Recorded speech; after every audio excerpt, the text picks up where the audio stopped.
Hello there. Good evening. How's it going? Whoa, let me mute this so I don't get feedback. Anyway, how's it going, everybody? Yeah, so I don't like going live at the last minute. I prefer scheduling it at least an hour or two ahead of time, and that's always slightly fraught. Long story short, clouds could roll in, and they have.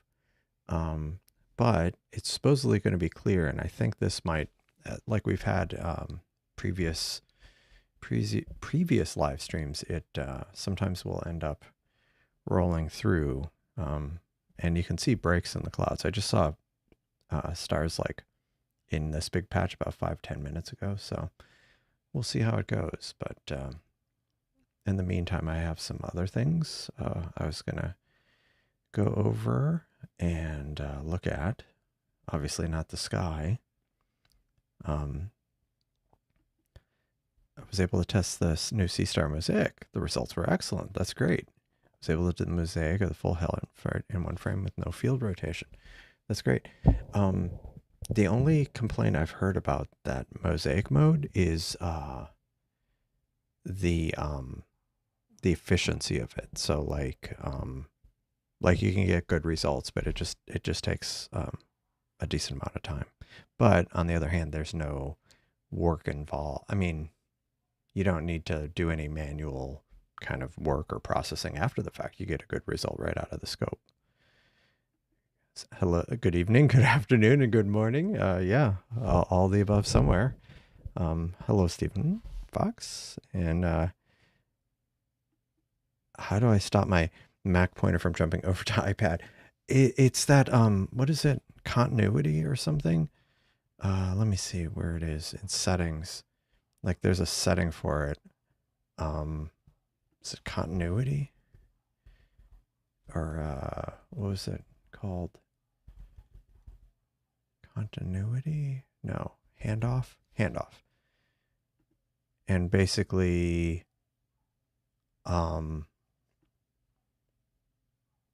yeah, it's this. I think. I think this is sufficient. If you go into settings and turn off handoff, I think that fixes it. And hello, Cosmic Ray. Cosmic Ray, thanks for joining. Hello, Turf. Downloaded the update, haven't tried it yet. Yeah, I've like this new release with the beta has been out. It's been in beta for a bit, and I had heard early report we had heard early reports from people who had the alpha slash beta of it, and I think one of the big kind of key new features is the kind of inbuilt mosaic mode, which is interesting. 3.5 hours to get 2 hours of data. That's actually not too bad. I mean, I recall hearing from people with the alpha or beta version that they were getting, it was a much worse ratio. Like 3.5 hours, they'd get 1 hour of data. So if that holds for all cases, then that's a big improvement. Clouds here for the next few days. Oh, that's too bad. Well, we're looking at clouds in the next few days, but supposedly it was supposed to be clear tonight. And like I say, there had been some clouds, or it had been clear just a little bit ago. So I'm hoping this is just a little patch, which has happened before. Because my theory is it's because I'm near the coast, and yeah, because the direction the clouds are coming from, it looks like is out of the south, so that's off the Gulf of Mexico. So yeah, I think that's hopefully that'll clear. I mean, according to this, I mean there was bigger patches of clouds that kind of had cleared the area, so I'm hoping that like whatever this is will clear before too long, so I can actually test out some stuff. Because one thing that I really want to test out is I had one thing about the um, what do you call it? Clouded in for the first time in weeks. That's too bad. Um, yeah, we've had quite a good stretch of clear weather here as well.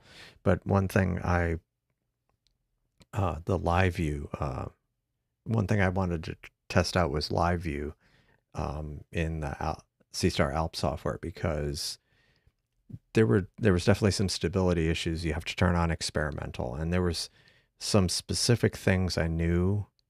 There were some things where I wasn't 100% sure what was the root cause, although I had some suspicions. And then there were some very specific things that I knew were missing. But the problem is the way the code was structured. It was just kind of, it was written hastily and in one big kind of not modularized form. Anyway, long story short, yesterday I spent most of the day, I had started it earlier, but yesterday I spent a big chunk of the day rewriting it. And I was able to test it out in the evening very briefly. And the early results were definitely encouraging. I kind of changed the structure quite a bit internally. So, because there were some specific cases where it would kind of fail. It would fail when you first went to image a target. Sometimes it would fail on when stacking began. Sometimes it would also be showing the preview frames, so it would kind of bounce back and forth. It anyway, there were a few different scenarios where it was kind of not ideal. Oh, this is good. I'm starting to see some clear sky here. Anyway, so the code was kind of modularized and made more just better, but it was just better organized. And my hope is, if this works out, once I get it in the main code, it's not checked in yet, so this is only local only. Once I get it checked in, assuming it works as well as I hope it does, it was written in such a way that I could start moving the main Seestar code over to use it, because it seems like there's been some stability issues with the reconnect stuff I had originally implemented. So anyway, long story short, it should make everything more stable, because my goal really is to be able to make it where you can get live view without experimental mode. Yeah. Yeah, it's completely cloudy. Is it cloudy where you are? Chris makes that. Um, it was kind of clear here, and then some clouds kind of came in, and then there's been patches. But the way, at least a lot of times when it's like this, rain soon, not today, because then that might be a drag. Yeah, holy clouds, Batman. But see, like, that is actually clear. And it's interesting because you can tell in the thermal view that where the open sky is. So see, I don't get to use the thermal view that often, but sometimes I get to see. Oh, okay. Okay, yeah. Yeah. Supposedly like later in the week. Yeah. Yeah, Thursday. That's why I was thinking I'll probably do a live stream maybe Thursday, but it's not going to be an observing live stream. It'll be probably do some photo processing and maybe some other things, but probably not live unless I get some of the remote telescope stuff working. Yeah. It's interesting here because we went from having a pretty wet year in Houston, because I mean we had a I mean, it was, I guess, okay earlier in the year, but then we had that big storm that kind of knocked out power, and then we had a hurricane, and we had just a lot of rain even after the hurricane, just normal rain. And so we, I think, had gotten to our annual rainfall total in like July, I think, and then it's barely rained since then. um, or maybe even into August. But yeah, then so now actually parts of the city are in drought conditions, or actually it is in mild drought conditions. Yeah, okay, Wednesday through Saturday. Well, that's cool. La Nina has arrived. Well, around here supposedly it'll yeah, it's supposed to result in a drier winter for us, which um at least where we are close to the Gulf, it's not too bad because all it takes sometimes is one heavy rainstorm to come off the Gulf of Mexico, or a few days of rain, and we're caught up. That happened last year. We were way behind on rain, and then we just had a bunch of rain, and then by towards like the end of the year and then December, there was no more drought. Like we're too close to the Gulf. Well, I mean, never say never, but we're so close to the Gulf of Mexico, droughts don't tend to last here. Um, so I'm going to actually try unparking one of the telescopes. I'm running the very latest from the repo, but I'm also running a bunch of local changes I made. I want to make a change because it's going to produce a lot of log chatter, so I need to fix that real quick. Give me a sec. Received. What was it? Okay, I think I know where this is. It's in the new imager, and basically I made some stuff. Receive message, and it's also, like I say, just better organized. Oh no, it's the heart.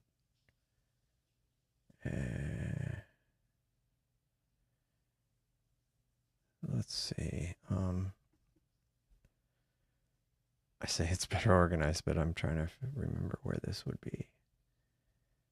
Kind of ironic. Let's see, logger.info. Just, okay, this is debug. And sorry, bear with me, and I will be done. Oh, that's why it's actually in a different layer. Okay. Sending message. Yeah, debug. This was a debug message. And this is a debug message. Okay, I think that's all I need to do. So let me restart that and go out.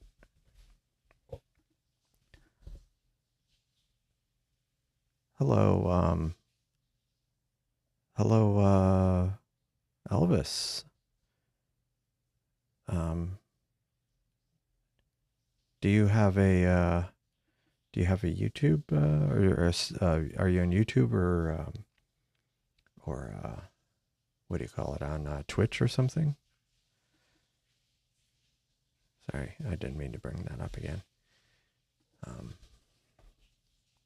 Yeah, things are kind of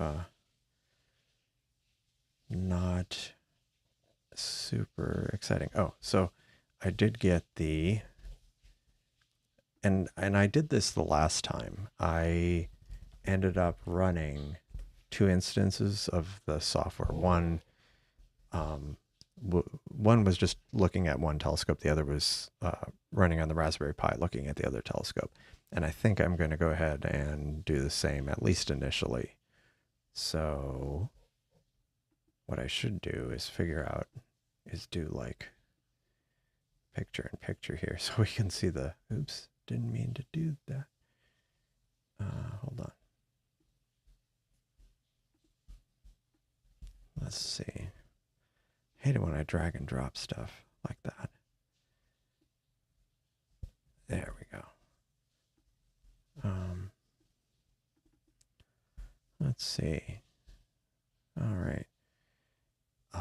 give me a sec here.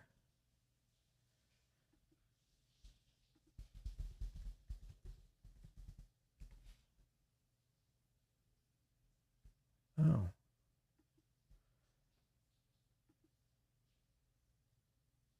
Let's see. Okay, cool. Let's see. All right, so we've got this going, and I'm just doing this so I know what we're up against here. So I'm just gonna do. This is the latest version, so I don't think there's been any major changes. Well, I'm not gonna do autofocus. I don't think there's actually any point in doing any of these until I can see stars. So I'm just gonna do the kind of start up and have it kind of point to a point in the sky and see if I can at least bring up live view. And remember, this is live view with the new code, so we'll see how that goes. While it's thinking about it, one thing I had wanted to mention was the that comet. I haven't been really tracking it, but oh wow, it's up to 3.4, but it was like right next to the sun. This was the second comet, the sun grazer. I haven't really heard anything else about it, but I think it's like really close to the sun today. But let's see. Okay, this should be up. So I'm just gonna go to live, and theoretically, okay, so I'm gonna turn on star mode. Let's see how fast this is. One other thing I did do is this stop button. Well, I added a timer down here so you can see that came up pretty fast. That's good. Yeah, you heard about the sun grazer yesterday. One thing I wanted to do is look at the NOAA site, the NOAA space weather.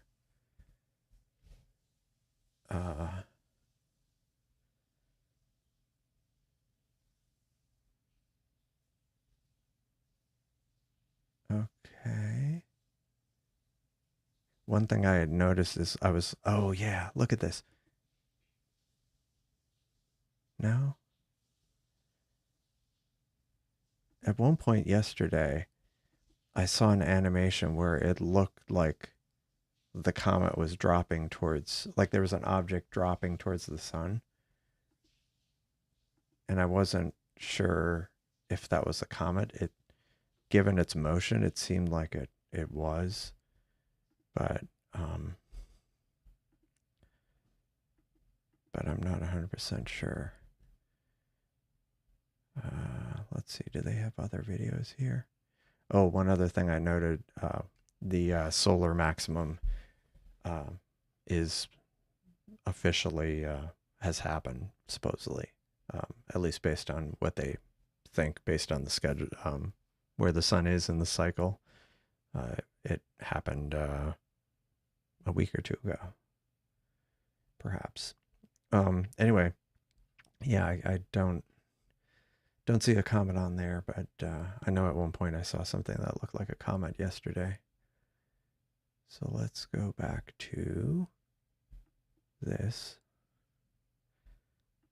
YouTube channel. Okay, cool. Yeah, I mean, are you gonna do like a live astronomy channel? Because there are or a live astronomy video. Oh, the comet is breaking up. That's quite possible. I mean that there was talk even a few days ago that that it might end up being a headless comet, that it was showing signs of breaking up already. So how do you copy Stellarium RA to clipboard? Let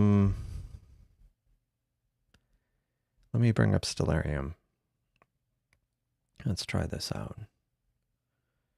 So, Stellarium. And let's pick an object here. An object that I wish I could see at the moment. Let's find something. Yeah, I'll just pick Andromeda. Now, if I... Does it actually do this? Let me see. I'm not sure if it's inside Stellarium. Yeah. So are you running Alp on your... So normally what I do, I don't do it that way, but I'll show you how I do it.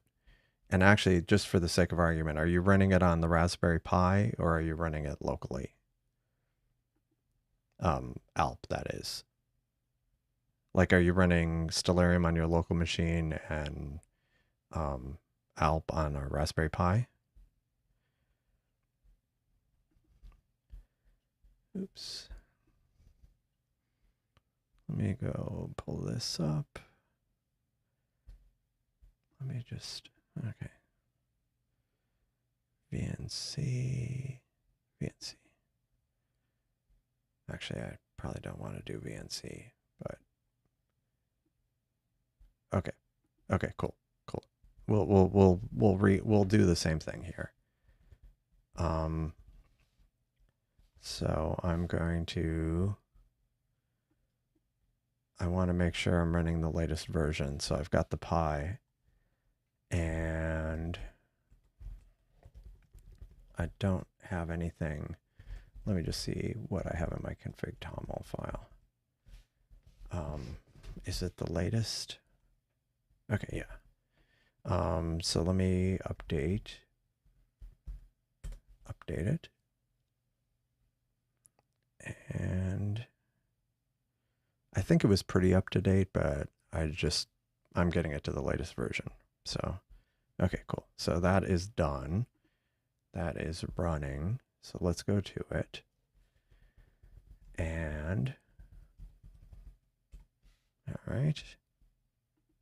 Okay, 222. Let's see if I have the same one. I might have a slightly newer one, but nothing drastic. Okay, I have 223, but that's not that much newer. Like that was just created today, and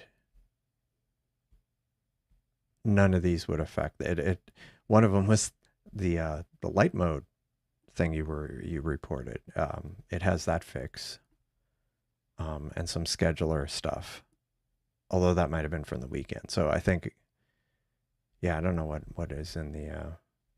Oh, maybe it's this, which is for the new firmware.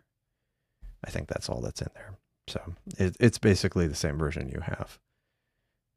So let me go. So I have this. And let's go create a schedule. And I'll just do an image here. Now, I have Andromeda here. And then this is here. Now let's see if I actually have this configured right.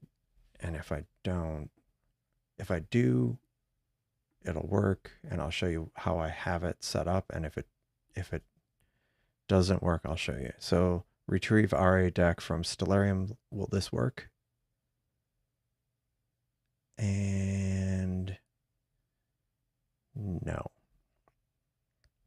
So what I need to do is, now let me look at the configuration. Yeah, see, there was a problem connecting to Stellarium. So I have all these different things, and I have this ST host. So that needs to be the IP address of your computer. Yeah, I think I have basically, which version do I have? 24.2, so I'm close to the version you're on. So let's see. When I look at the IP addresses, unfortunately, there's like 2 different IP addresses for my laptop. It's, for some reason, there's 2 different. So one is 119. That doesn't, let's see if this works. And that might be just a quirk of my home network. So let's go. Did it actually save it?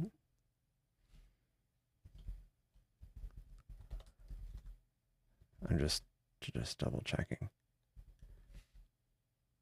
Wait, it didn't save it. Wait, did I change it to 119 or 118? Let's see, 19. So let's see. Let me try 118. And then save.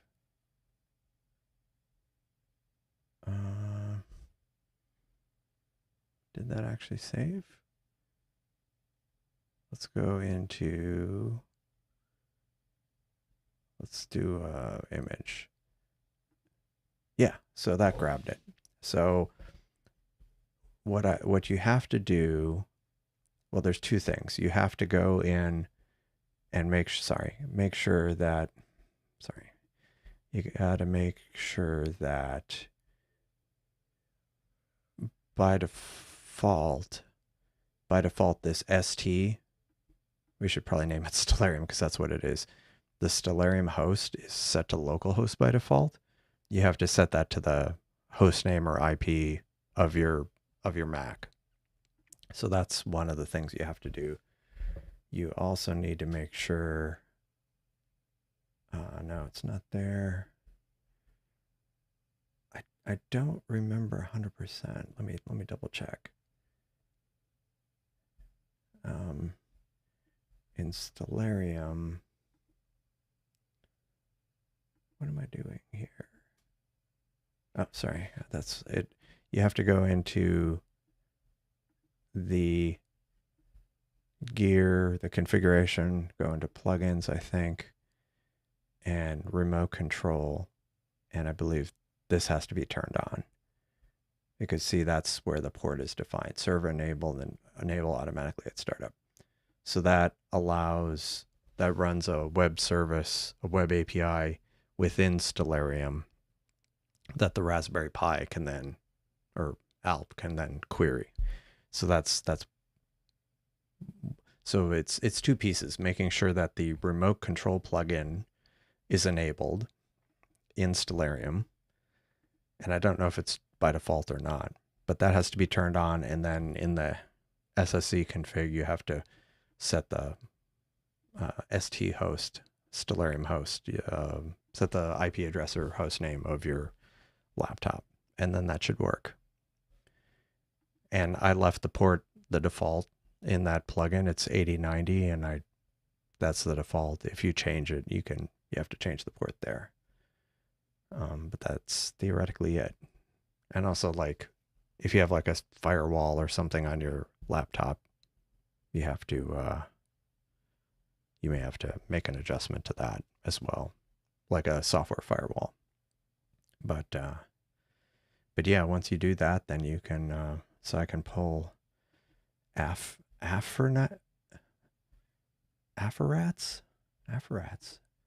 So if I go now and I pull this, yeah, see, it pulled the coordinates, pulled the name.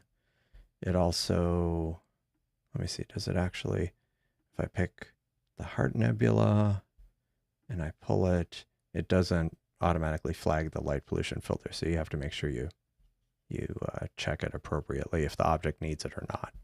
But otherwise it fills in the name and the coordinates and the J2000. But that should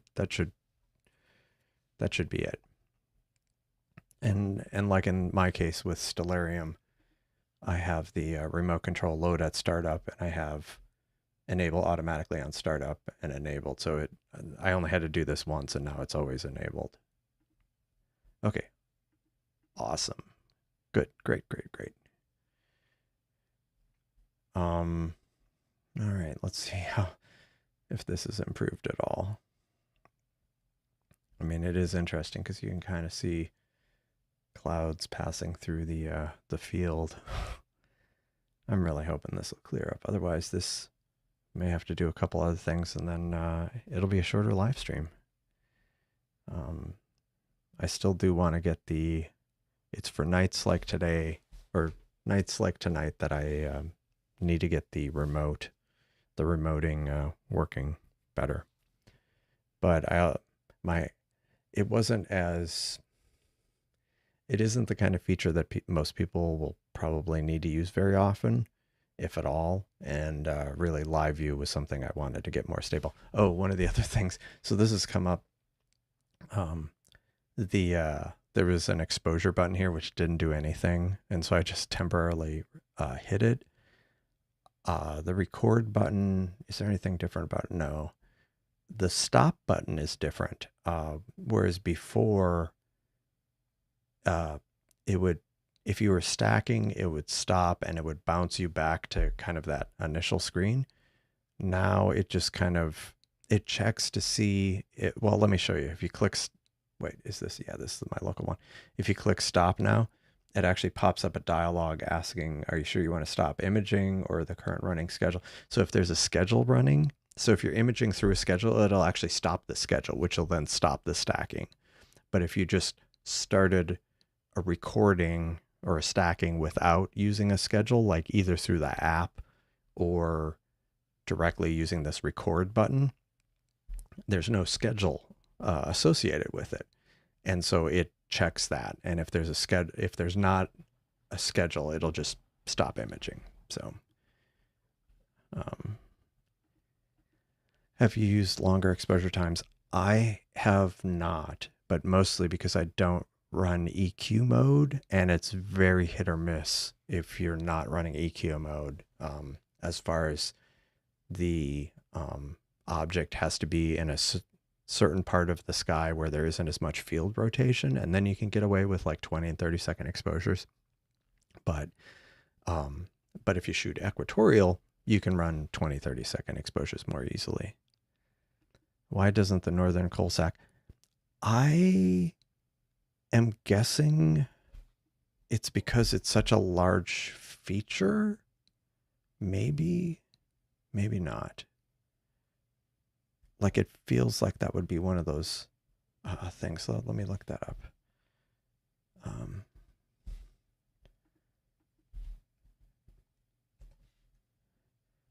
Yeah, because it's like, yeah, I think it's because like there are a bunch of, let me pull up the better imaging. That doesn't really do it justice. But I feel like it's because it's such a big, is that right? Let me look that up. Maybe I'm thinking of something else.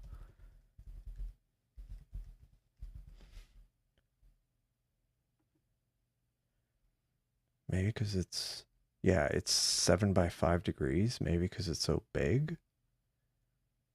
I don't know.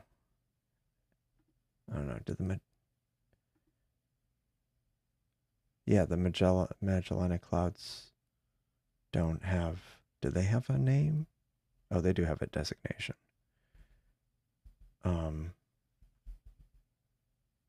Oh, there is a Caldwell 99, supposedly. I don't know. Sometimes it feels like some of the really large features don't have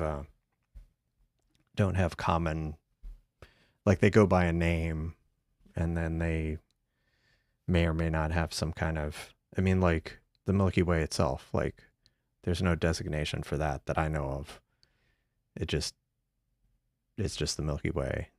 And I guess the Magellanic Clouds do technically have some designation, but I never have ever heard them called. Maybe that's just me, but I feel like, yeah, that's interesting. So like the small Magellanic Cloud has an NGC number, but the large one doesn't. So maybe it's because it's a large object and no one bothered cataloging it. I don't know. Exposure set continuous or 1020. You can set it to whatever. Like in the app, you can in the app you are limited to those settings, but in Alp you can set it to it is continuous. You can set it to, let's see, yeah, like it's in milliseconds, and yeah, you can set it from 5 to I mean, we constrained it because there was a bug in the UI that if you could set it to 1 and it would like break the UI and then you couldn't fix it. That was kind of unfortunate. But but yeah, I've heard of people trying 60-second exposures with equatorial mode, and I want to say that they started running into weirdness with dark frames if they or something if they had too long of an exposure. But I know there's been, I want to say that the practical upper limit, I'm not sure what it is. I think it's like 60 seconds. And even then I don't know how practical it is. But yeah, you can set it to, you can play around with other numbers. If you get it in equatorial mode, you could try 45 seconds or something. Yeah. Um, yeah. But yeah, it's kind of, it is interesting. They kind of only allow those certain values. Okay, 60 issues with a guiding insane. Yeah, I mean, yeah. Um, yeah, I mean, the only thing is that the field of view is relatively wide, and I think that might start being the practical constraint is even if you have an equatorial mount and even if you have the alignment pretty dialed in, like there's probably going to be some tracking error with the motor and the Seestar, and plus the fact that it's at an angle um, could cause extra problems, like because that motor wasn't really designed probably for that, and so I don't know. It probably doesn't behave well with it. But I know people have played around with higher numbers, and at least they the telescope will take it and do something with it. It won't necessarily be a good result, but it'll work. Just like the continuous preview, I have mine set to 2 seconds instead of the default half second. And yeah, it seems to work fine.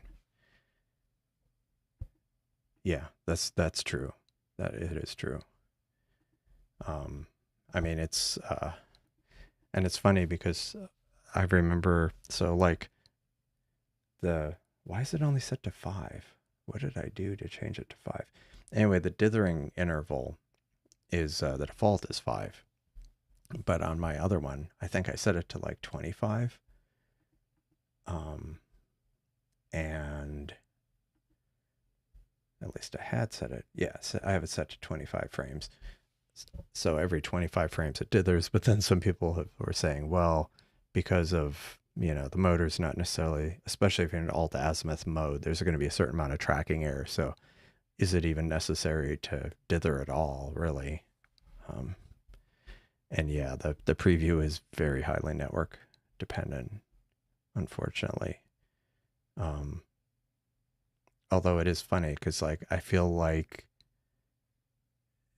by having it um, a 2 second exposure, the Seestar, so stacks you have to pull from the Seestar. You have to run a request and it pulls the stack, the current stack. But um, the previews are pushed to the client. In our case, the back end for Alp. But by making it 2 seconds instead of half a second, it's pushing images 1/4 off, and so that also helps a little bit with bandwidth, especially when the connection's been marginal. Although, of course, I've upgraded. I mean, I've rearranged my network, my wireless network, so that's helped. Yeah, no, it's and that's what some people have said about dither, that really you could just disable it, and maybe I'll just disable it for tonight if it ever clears. But yeah, people have said that because I mean dithering just moves it a little bit to kind of help with kind of, I guess the premise that dithering is based on is that your tracking is highly accurate, and the Seestar, especially if you're using, I would say even in equatorial mode, but especially if you're not in equatorial mode, I feel like there's enough movement there of whatever you're imaging within the field that really, there's movement in there. So yeah, some people have said, yeah, that's the case. And that's interesting that your experience has kind of confirmed that I may start running ditherless, um, honestly, because I had changed it. It's interesting because I set it to 25 frames and I had both telescopes going like a week or two ago. And I noticed I was only dropping frames. I was only getting failed frames right at the dither increment. Like the conditions were pretty good and there wasn't any wind and it was really uncanny. Like every all like multiples of 25, one or both of the telescopes would drop a frame or two or three. And that right there kind of made me wonder if I should just, yeah, either increase it to a really high number or just turn it off. Yeah. Yeah, to try to even out any persistent noise. But yeah, if the tracking's not like super accurate. Yeah. Optical hardware. If only there was an easy way to retrofit something into the Seestar. Because yeah, it's. I mean, when my network was when I was having all those issues, I ended up moving a repeater or moving a. Luckily, I had an area that was wired, but it just hadn't been punched down. So I had to remember how to do punch down of network cables. And but then before that, I had been thinking, well, maybe I should get a Wi-Fi repeater, but that still might not be a problem. So, I mean, it still might not work. And I was thinking of all kinds of things of like actually running a network cable out to the backyard and have like a hotspot like right near that. I mean that it would be a hassle, but that would be a possibility. Just kind of run along Ethernet cable, and have like a little hotspot sitting right next to the Seestar. At least then you wouldn't get loss. So long as the run wasn't too long. I mean, you'd have to have a long run of Ethernet for it to be a problem. But yeah, it really does want to have pretty solid network connections. See that it's popping up pretty quickly, so that's good. That was one of the things that I was trying to do. I was trying to get it to be more internally responsive because that was another recurring problem where when you would try to bring up preview, it would just sit there for a while. And I think I'm not. It's interesting.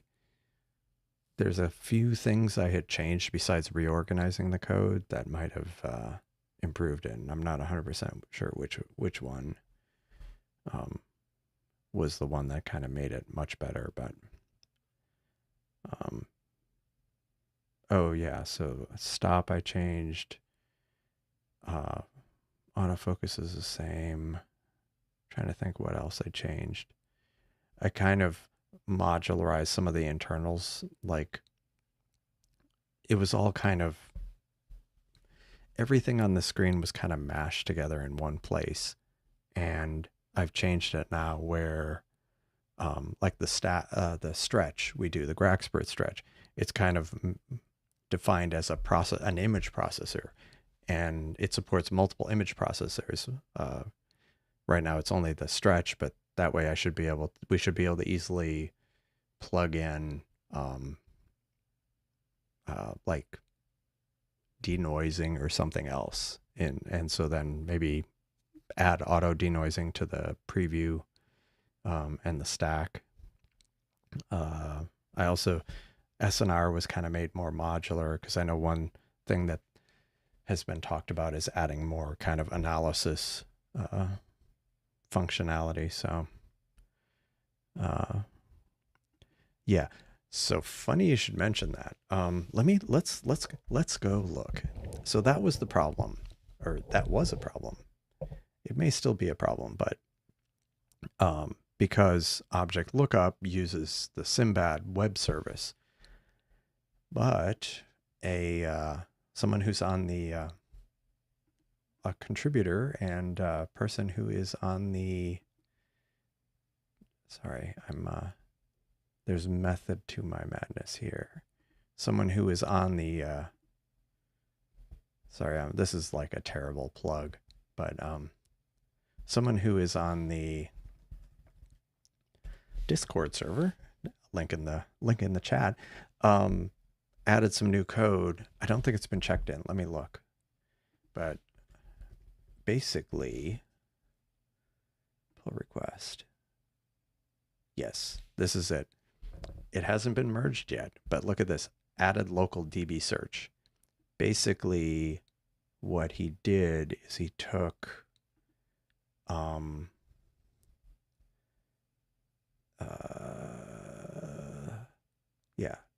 took like, what do you call it?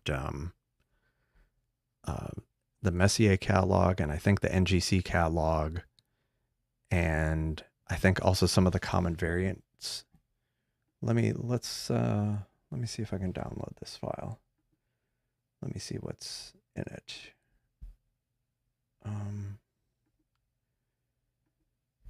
Wait, I don't want it. How do I download this? Binary. Let's just copy the link, right?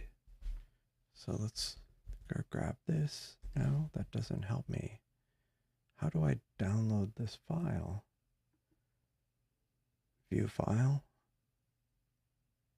Okay, yeah. Okay, I want to download the raw file. And let me quickly bring it up. But basically, you're right. It lookup didn't work, but this pull request is the beginning of fixing that. It hasn't been merged in, but it literally was just written recently. Let me see.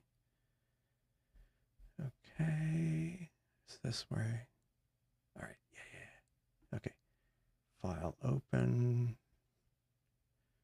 Let's see. Bear with me. Downloads. Alp. Come on. Alphabetical. It's not that hard. It is hard when you have like 500 files in your downloads directory because you never purged anything that really should be purged. Okay, give me a sec. Oh, and then of course I zoom right past it.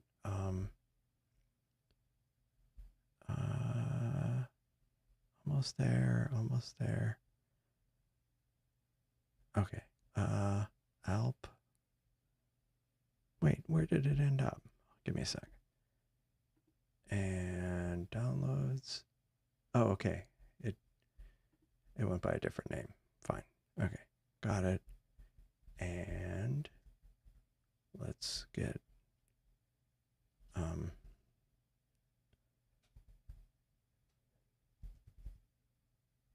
let's see. Sorry. Alpdata.dat. Is that right? Will that work? Okay. Great. That did work. I have a so this is the raw kind of data file that was in there, and yeah, so it's got like the IC, NGC, Messier number, and it also has common names. So yeah, Bernard's. It's actually got. This is only showing the first 1,000, so M.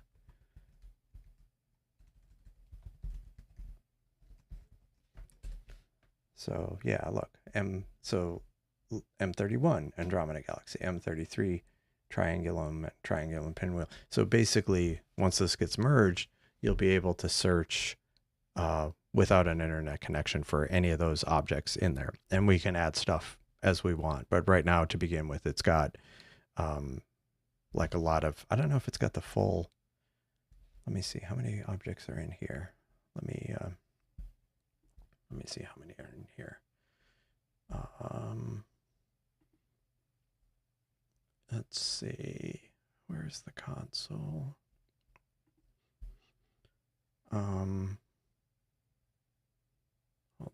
I'm just kind of curious how many objects are in here.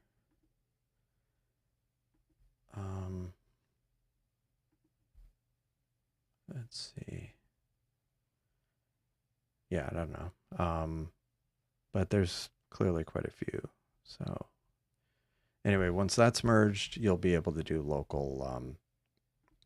You'll be able to do local.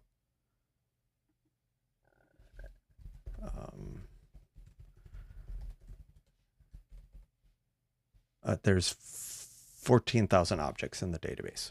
There, I finally, I was able to, not quite so quickly, look it up. But yeah, once that's merged, and actually, let me go look at this.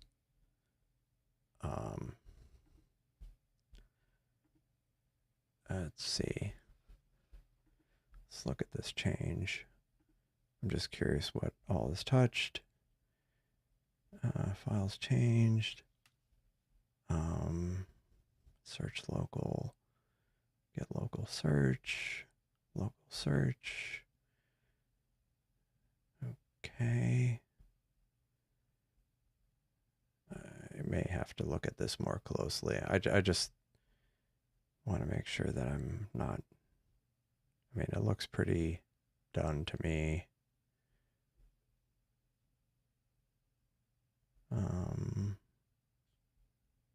LS. Oh, okay. So yeah, it'll be a new option where instead of, you'll have the ability to search local deep sky. Actually, I may go ahead and merge this. I'm just going to merge this. And then you'll be able to, looks good to me. Close, merge, merge. And actually, since I merged it, let's go, just because since I don't have any, since the skies were not clear, at least, I'm going to go ahead and update. And let's see. Cool. Okay. This is this one. Let's go look up image. Is this the one? Okay. Oh yeah, look at that. Local deep sky database. So I can go M31 and it looked it up without hitting the network. And actually I can, well, I can't confirm it easily, but yeah. So that was just merged in. So now you can, cosmic ray. So that's brand new. So Northern Coal Sack doesn't cloak out all the stars. Yeah. Yeah, maybe. Yes. I mean, yes. So if you have Stellarium, you can retrieve the coordinates. Like that doesn't require an internet connection. Because I think the Stellarium database is local. But now, if you aren't using Stellarium, you can also look up objects inside of SOC if you're on 2.2.3-4, which is brand new. J2000 coordinates. Does Alp convert to J now for Seestar? I'm pretty sure yes, actually. You can submit them either with or without J2000, but I think if you specify J2000, it converts them. I think. Like, I think it converts them. Either that or the Seestar only. Maybe the Seestar takes it and then does the conversion itself, but either way, it's, yeah. J now is what the Seestar deals with internally. Sometimes this doesn't dismiss. Cool. So let's see what my, oh, look. I briefly saw some stars poking through. And look at that. Is this patch going to last, though? That's the question. Is it going to last? It is kind of generally heading the right direction, so we shall see shortly. but because it hasn't done its horizontal alignment, it's just kind of drifting. The let's see. I'm just waiting to see if it's going to stay clear or if I should. This does look promising. This does look very promising, and I think this telescope's kind of pointing that direction, which is why it's now showing as clear. So yeah, we'll give it a little bit here to see if it ends up, if the sky ends up clearing and we can get on with some imaging. But yeah, well, I wonder what other features. Add files via upload. Oh, right. Let's see.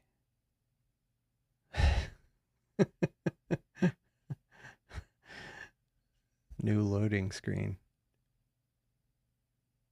Yeah.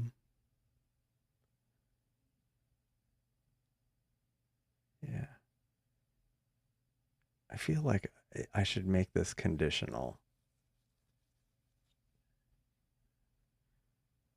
Maybe I'll merge it and then just make it an experimental feature. Oh, interesting.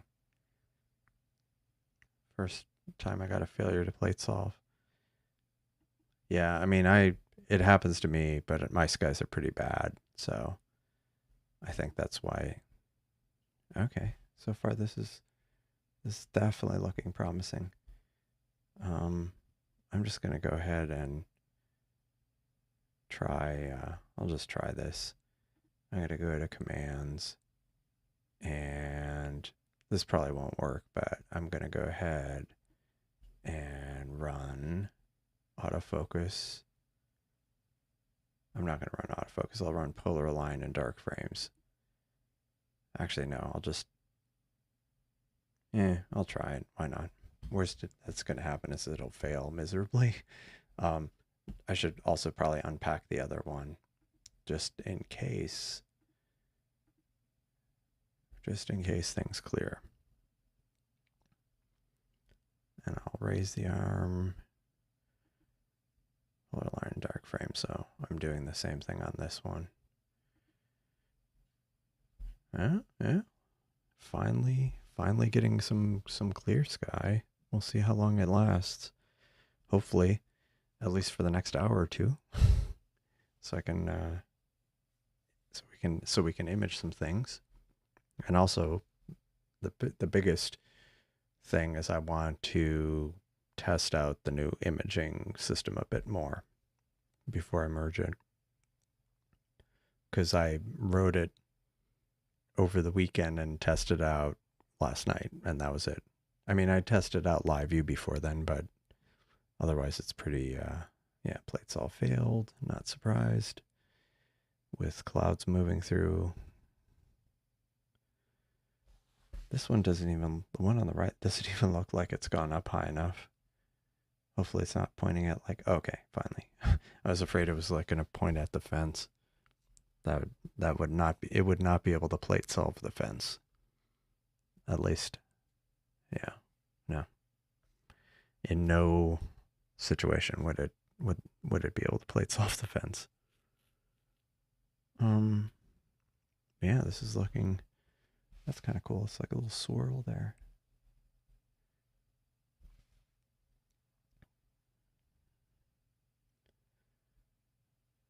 Yeah, so fingers crossed that this will actually clear enough to start imaging.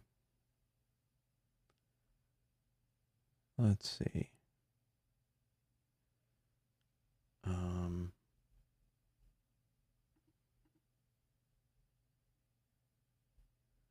Let us see.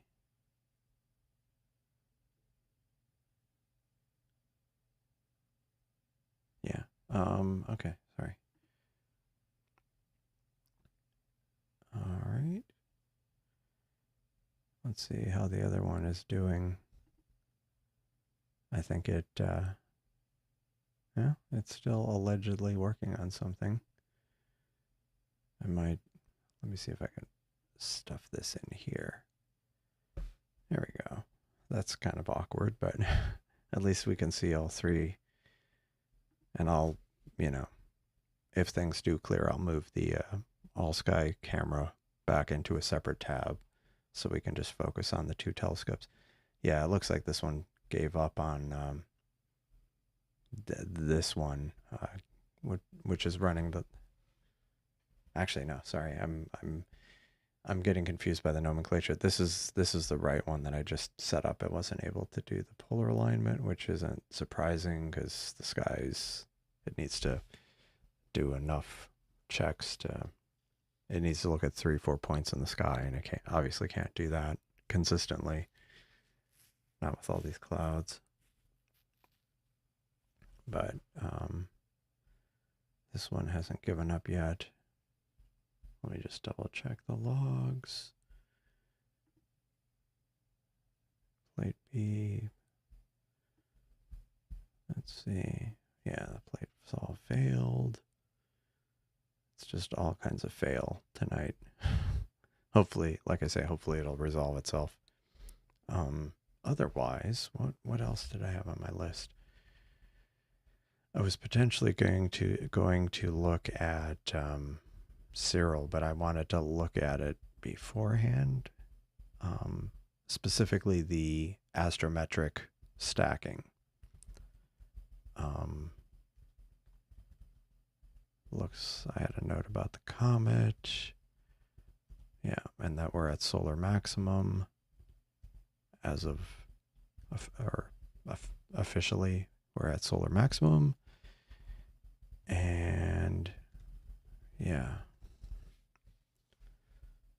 Yeah, so this is just failing all over the place.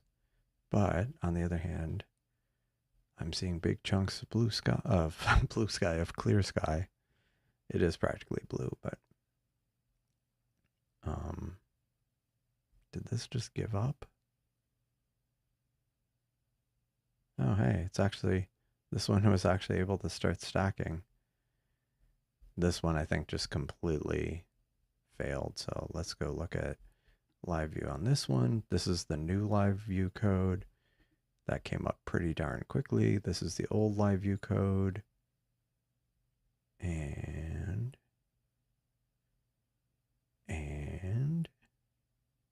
it's in stacking mode, so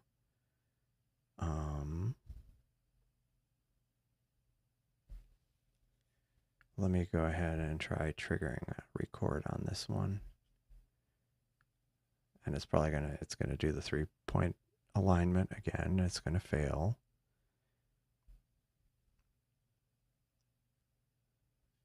This one's still okay, there. That took a while. Yeah, nice clouds on the stack. But at least it was able to do enough to start stacking. So whenever I've had this kind of situation, at least it's a start. And if it completely clears in the next few minutes, at least I'll be able to do something.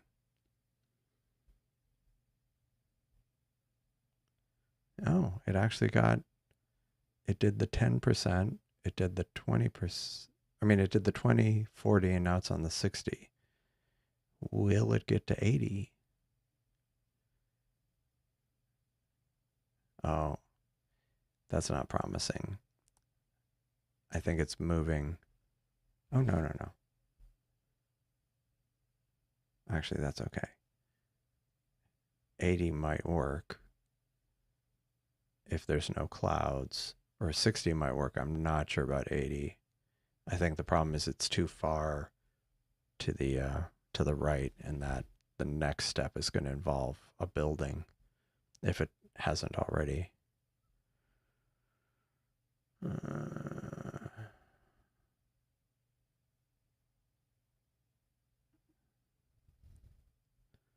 Not sure what this is doing. Did it? At some point I need to update the swap out the camera to make it. Oh, yeah. That is definitely not going to work. It is now pointing at a building.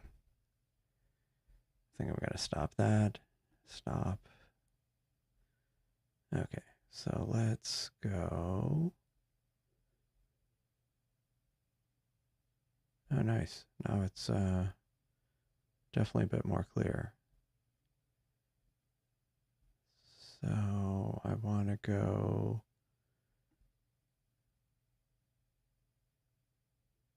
Let's see, try to move it where it's not pointing at the building. Okay.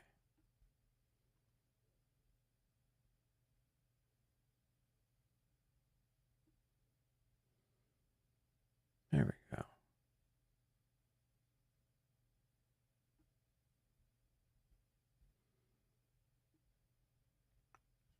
I'm just basically trying to manually steer this to point back this direction, kind of towards the bottom, which is the east. Okay, great. I think this might actually be good now. I could probably get away with even pointing it a little bit to the left.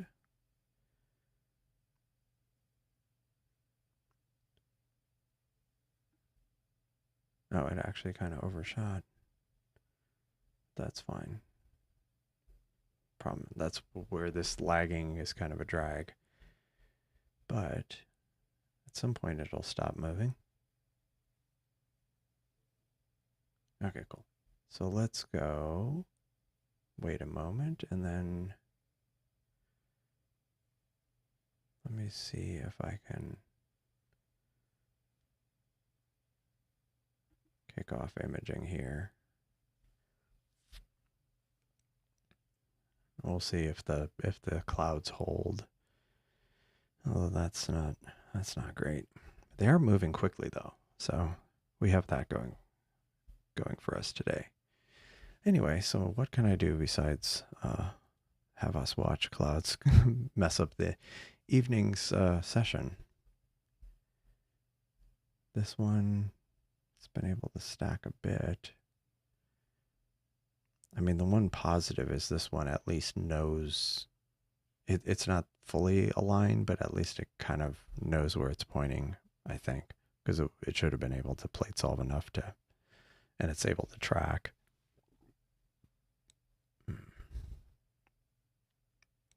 These things are moving. Well, if this doesn't pan out, I may, mostly because I haven't, yeah, I don't know. I'll have to see. I had thought about downloading the latest Stellarium development version, and then testing out the astrometric mosaics. But wow, look at that. That is really, this is not cooperating today. Well, let's see.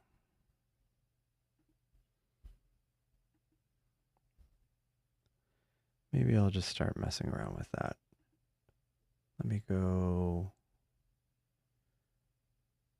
Well, since this one, I'll just stop this one.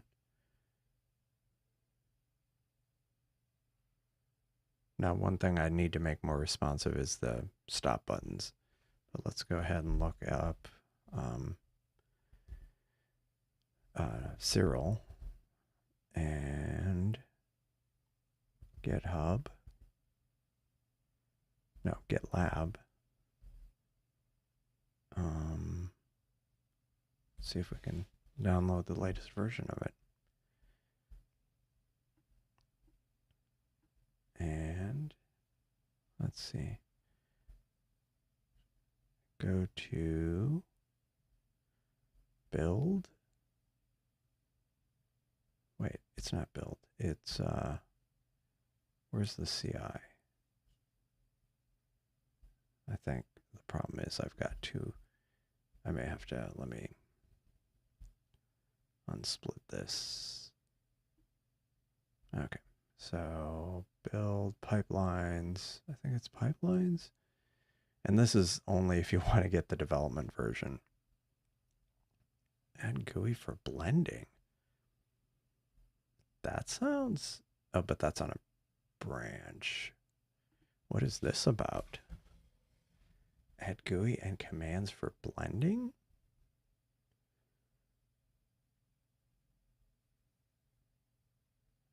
Dash blend. Okay, that's code. Is there documentation for this new feature? Blending. Huh. Masks. Is there an issue related to this? That's really interesting. So, I mean, I'm not going to read too much into this, but that's something like Cyril does a lot of astronomy image processing, stacking, certain kinds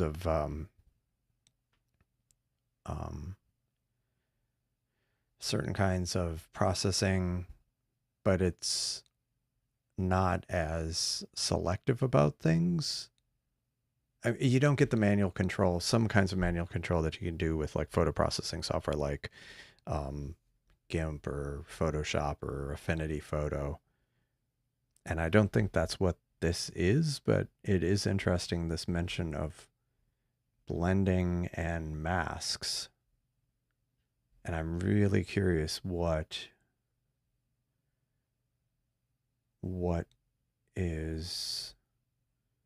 this involves.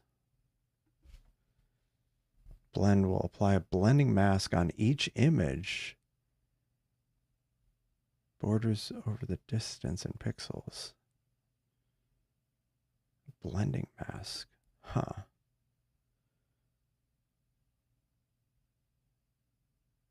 Filtering out images. Images to be stacked can be selected based on some filters. Okay, that's filter. See command reference for complete information. I'm very intrigued by this blending thing. Stack blending. Star Blender. Okay, that's an old one, but what's this one?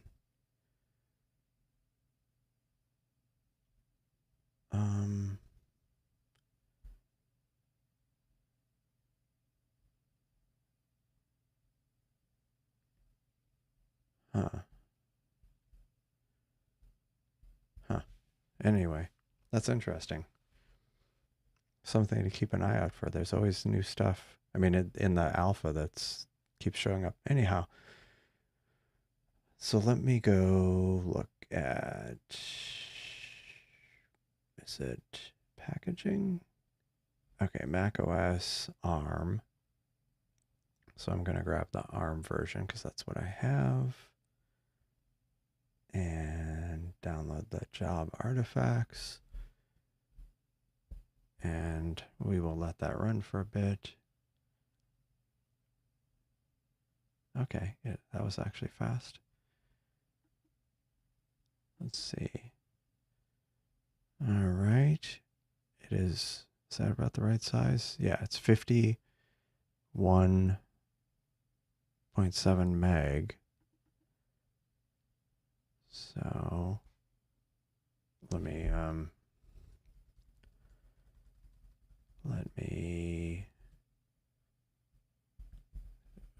sorry, I'm trying to off screen. I'm trying to set this up.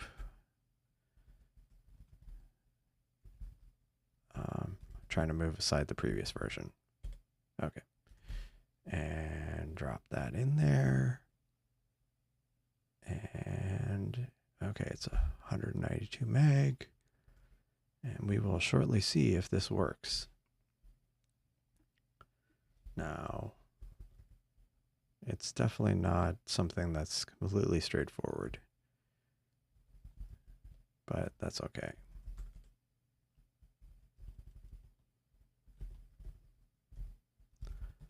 Sorry, quarantine. All right, will I be able to run it?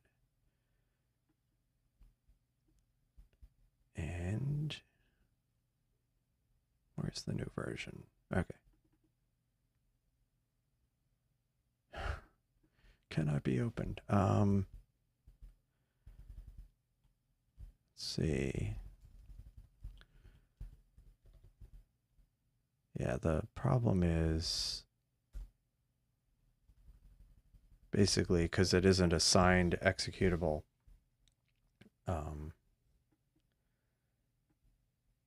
Okay, I'll show you real quick here. Basically, since it isn't a signed executable, when I try to run it, I get this error. Serial is damaged, can't be opened. This is only with the development version. So it has these instructions when you download the build, it says you can run this command, but that doesn't actually, when I run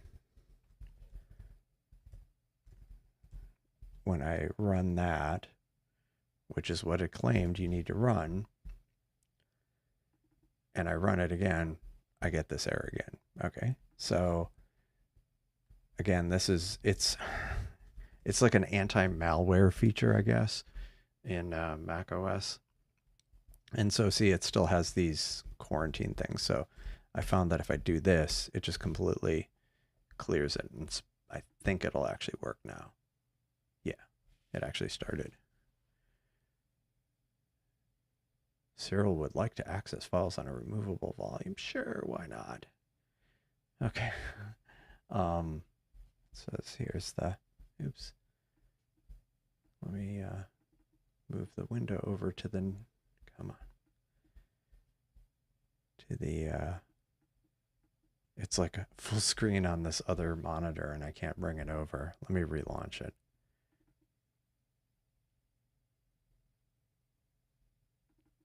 Okay, here we go.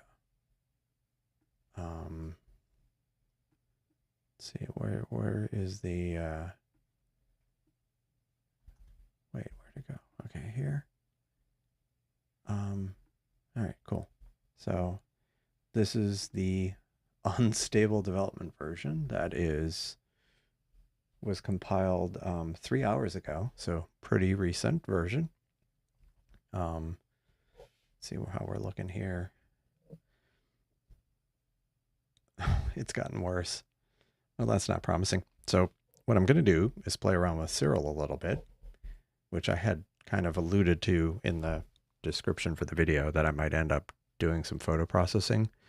I'm probably not going to do as much as I originally thought, and I might just kind of, if it doesn't clear, which this is not looking promising, I'm going to probably do another kind of processing focused live stream later in the week. Since we're going to have some rain, maybe on Thursday, I'll do one that's completely focused on this, but I at least wanted to get, and because one of the other things I want to try out is cosmic clarity. I haven't even downloaded this yet.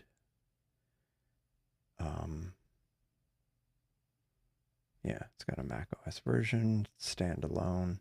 So, get it here. No preview. File is in Odor's trash. Well, that's off to a good start. Anyway, I haven't done this yet, so that was one thing I wanted to try out. But let's look at Cyril. And what I wanted to do is I wanted to try out this astrometric stacking. And let me move this off screen. We'll see how this works.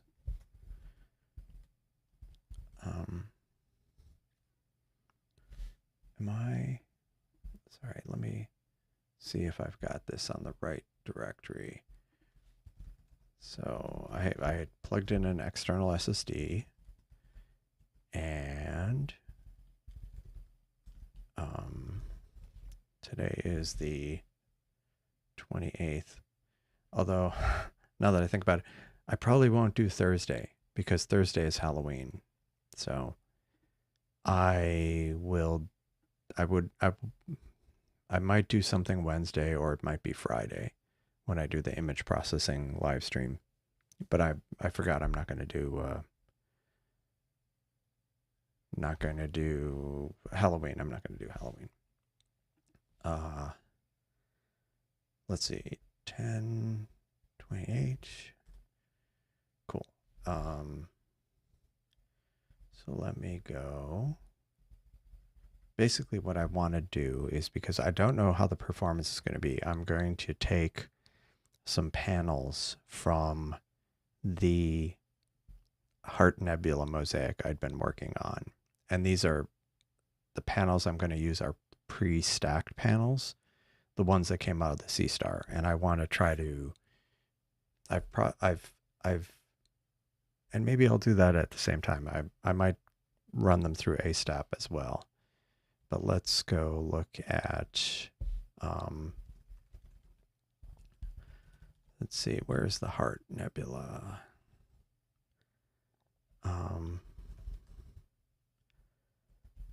Let's see, right there. Okay, there's the Heart Nebula. Nice. I have them all right there. Cool. So it was, okay, I have 10 from night 1, 12 from night 2. Let me look at the night 2 ones. Yeah. It's 120. The first one isn't, or the last panel is kind of lackluster, but let me see, night 3. I'll do night 3. Let's copy that right here. Let me bring up Cyril, change the directory. There. Okay. So I've changed it to, oh, interesting, Graxpert failed. That's fine. I'm not going to run Graxpert manually. Hello, Hein. So I've got, actually, let me go double check the, oops, let me go double check live, not live view. I wanted to look at All Sky. And it is looking terrible. So, well, there's little bits where it seems like it might be, but I have a feeling it's going to be like this for a while. So, so I have this right here. I have the 12 panels from the Heart Nebula. Now, I just need to figure out what I need to do. Actually, what I'm going to do is I'm going to move them into, I moved them into lights directory here. So let's look this up. The Seestar astrometric stacking or registration.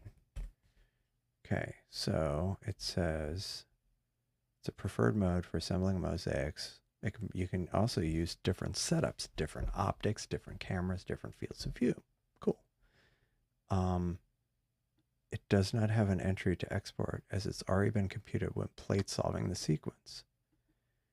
So, solving sequence. So let's see. It's been such a long time since I've done processing manually in Cyril. Let's see if we can do this. So, man, that GUI is, all right. So I'll get, wait, oh, come on. I made this too small. Okay, conversion, add the sources, lights. These won't need to be debared, so I don't need to debar them. We'll call these, I don't know, lights, convert, no, what was it, am I in the right place? What do we call this, mosaic, sure, whatever, convert, okay, And so that's the sequence. And what I need to do is solve the sequence.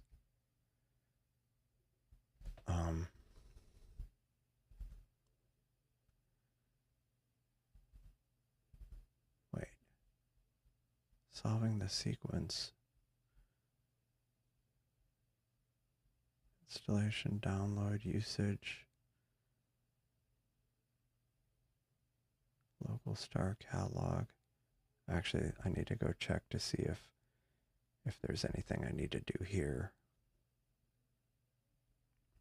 I had meant to test this out before the stream so I wouldn't fumble around, but if I start fumbling around too much, I might have to go do some homework and for the stream later in the week. One thing I'm sometimes not thrilled about is when it takes a while. I wonder if it's because it's trying to dynamically load some of the libraries. Okay. Named stars. Well, that is a problem.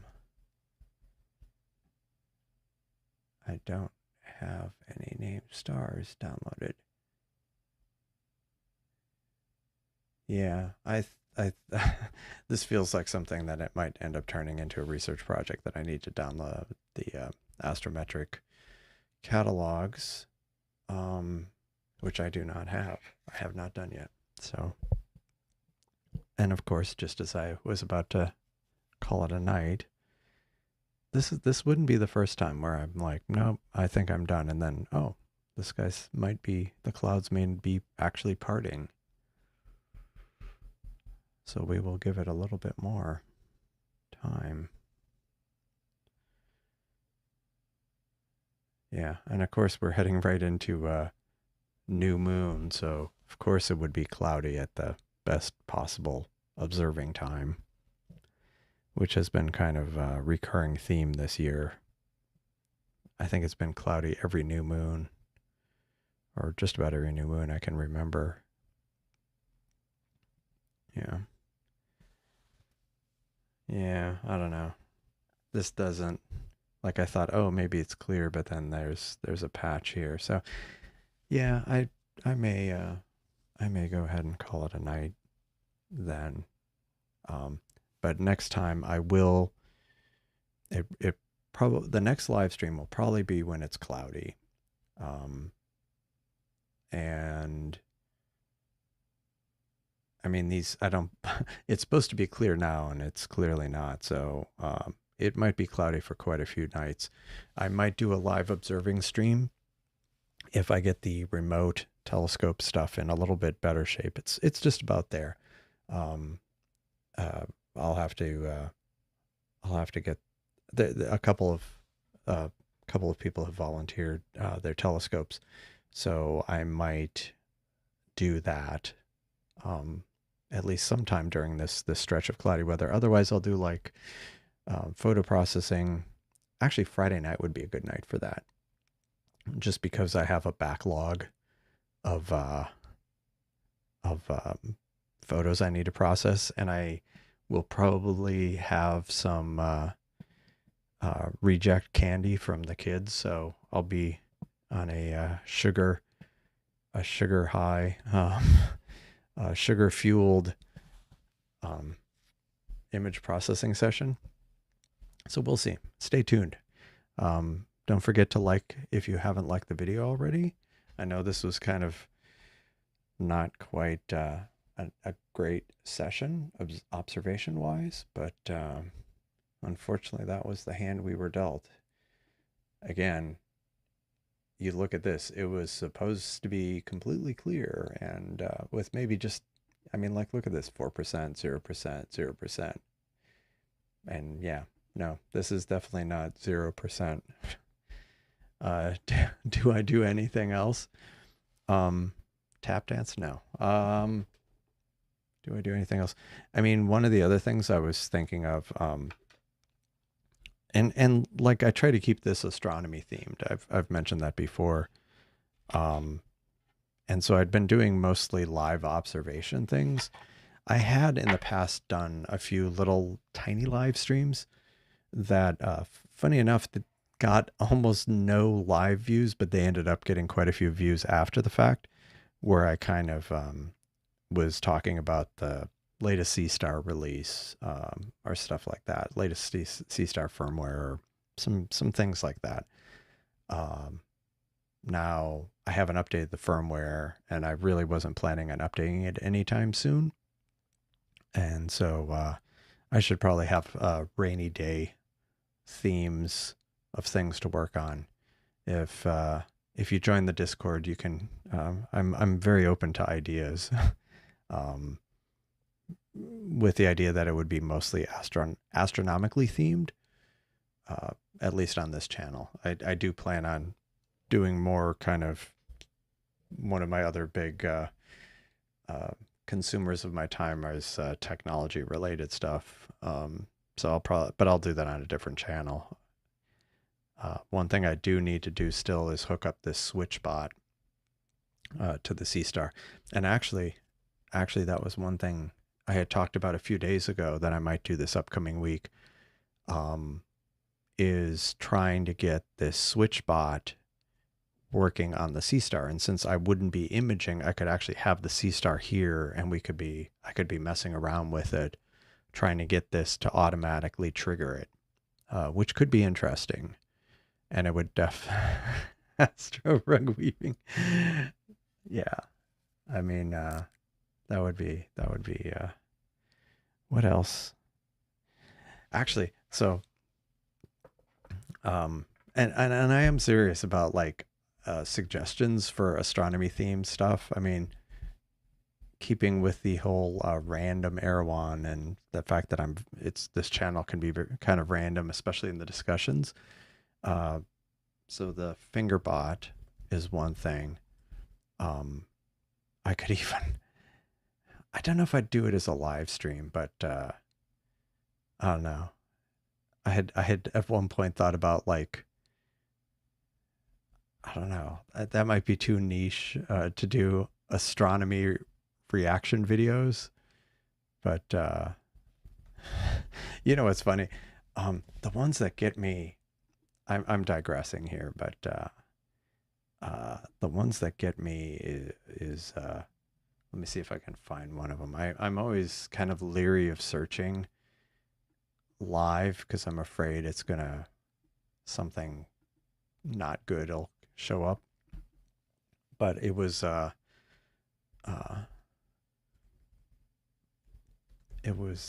me see.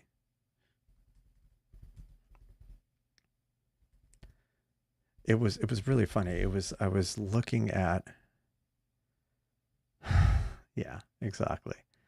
I'm like I was looking up, what were some popular astronomy videos that people have done or that had gotten a lot of views. And this isn't necessarily exactly one of them, but I hold on a second. This thing. Let me try to pull this tab out. Okay. This like I remember running across a few of these, and this one does, but like live Betelgeuse supernova.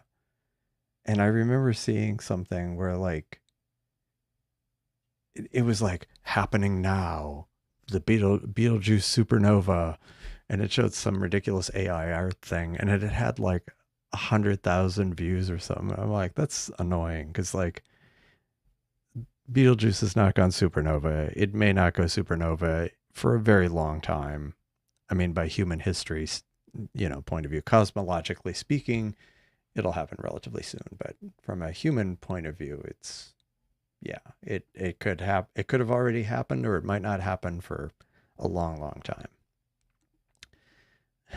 Astro 3D printing, I like that. Because actually, you mentioned that.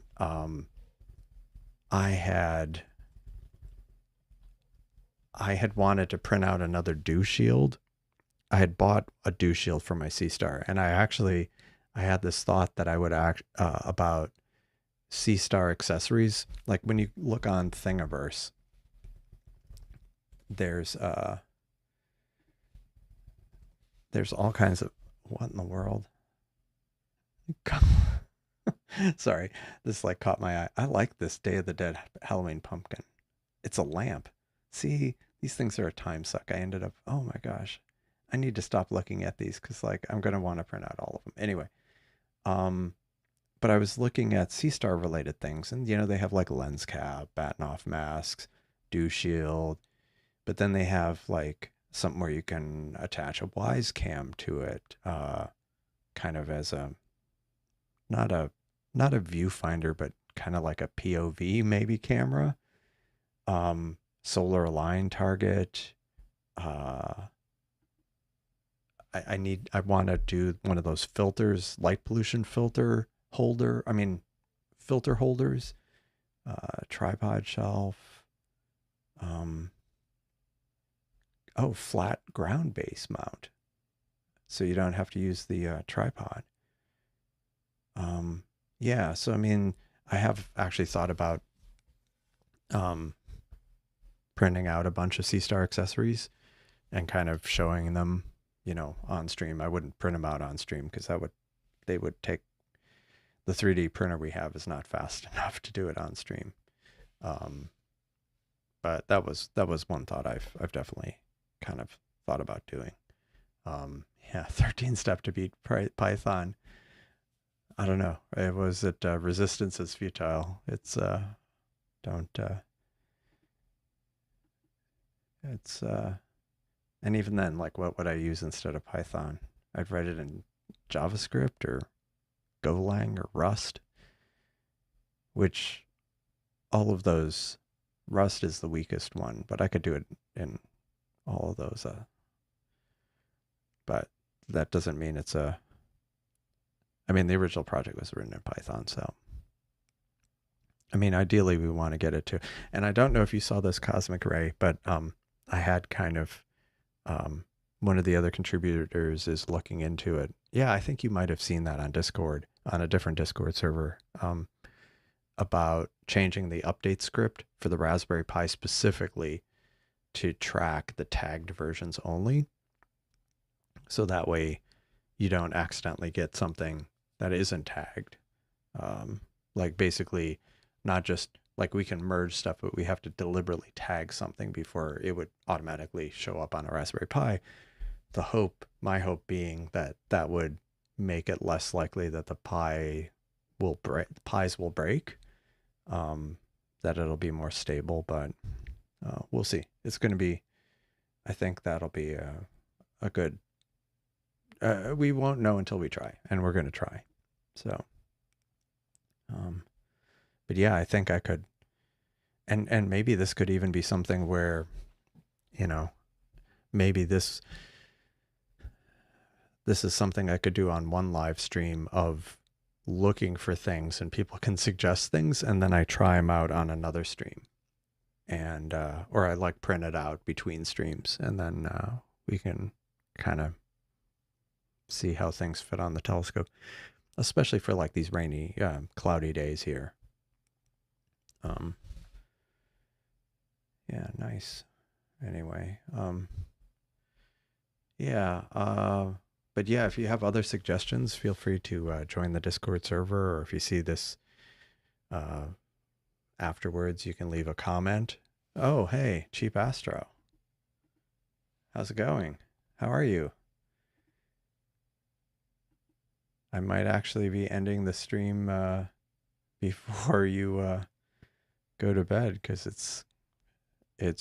it keeps looking like it's going to clear and then it just gets cloudy. So unfortunately, not looking well for things. Yeah, no, sorry. Yeah, sorry. Yeah, I'm glad you. Thanks for making it, but yeah, sorry to disappoint. And the problem is it isn't looking great for the next few days. Here, I mean, it was supposed to be clear tonight, which is why I had the live stream. But then, yeah, it was supposed to be clear tonight, and it's claiming tomorrow night. I mean, maybe I could do it tomorrow night if it ends up being clear, but then otherwise, it's just going to be junk for who knows how long. And usually when it shows up like this, it ends up being, it either ends up being completely clear or it's just a complete write-off. And given that there's supposedly some rain coming through, I'm guessing that these are going to be probably a write-off. Oh man, just got clouded over. At least you got collimated. Yeah. See, unfortunately, I had some new code I wanted to test out and haven't been able to do that. And it wasn't even able to do kind of the automated polar alignment. So both the telescopes, it's even if something cleared for just a few minutes, I wouldn't be able to do anything because it would still be trying to have to realign itself. Yeah. Yeah, send over the clear. But see, that's the thing, Cosmic Ray. If I can get the remote, like people could volunteer their telescopes and we could share other people's clear skies. It would also be good for doing what I've also wanted to do, which is having, like I usually do two local telescopes, but it would be cool to have one local and then one remote with different seeing conditions. So like a Bortle 9 and a Bortle 4, and maybe even image the same target and just kind of see how the Seestars, same telescope, same target, different conditions, and just kind of see them side by side as it's imaging. Because a lot of times you'll see it after the fact, but it would be interesting to actually image it live and see the difference. But yeah, I will take clear donations. Yeah, and a Southern Hemisphere, that would be cool too. That actually did happen, not quite through. It wasn't through Alp, but once a few weeks ago, Seiko, we using Discord, shared the Seestar app over Discord, and it was viewing the sun, and so I was like viewing the night sky here, and I also had like a live view of the sun from another Seestar at the same time. So that was kind of cool. And I think I said it at the time that if somebody had just tuned in the stream, they would be so confused. Like, how do you have two Seestars, one pointing at the sun, one pointing at stars? Like, it's like, how is this possible? It could definitely, especially if they'd seen a previous stream where I said, oh, I have two telescopes and they're both imaging, whatever. And then show up again and see, wait, how are you able to see the sun live? Yeah, that could definitely confuse some people. But yeah, that would be cool. A Southern Hemisphere session. Yeah, I just need to, I want to test out the live imaging more, but then the next thing, one of the next things I want to do is kind of revisit that remote stuff I had done, which really wasn't much. It was basically a small patch to support kind of remote, what do you call it? Remote, that cross scripting stuff. And even then it wasn't even, like, I think it's still even there. Although, no, because I rebuilt the Pi, I don't think it's on the Pi anymore. Yeah, it's not there anymore. But when it was there, yeah, basically from one Alp interface, when I would go look at the telescopes, like right now it says internal, it would have like it would save some kind of remote name and then the remote Seestar and then the IP address. And I was just running it over a Tailscale VPN, so it seemed to work kind of okay. That would definitely be a good stress test, is running it. See, it's going to do this and it's going to really bug me because it's going to like clear up a little bit and then cloud up a bit. But I don't know. This seems like a losing battle. Even if it clears up now for a bit, I don't know that I trust it at this point. Although watch, if I end the live stream, it'll definitely be clear. But Like it cleared this much before, but then more clouds came through. So yeah, I think I'll leave it at that. If anybody has any other suggestions for things you want to see on these kind of, okay, yeah, go ahead, take over my scope. We'll talk about it. But one thing yeah, definitely will take suggestions if you have any for clear night things or for cloudy night things for me to do on live. Drinking games, that would be good. Problem is my tolerance is low.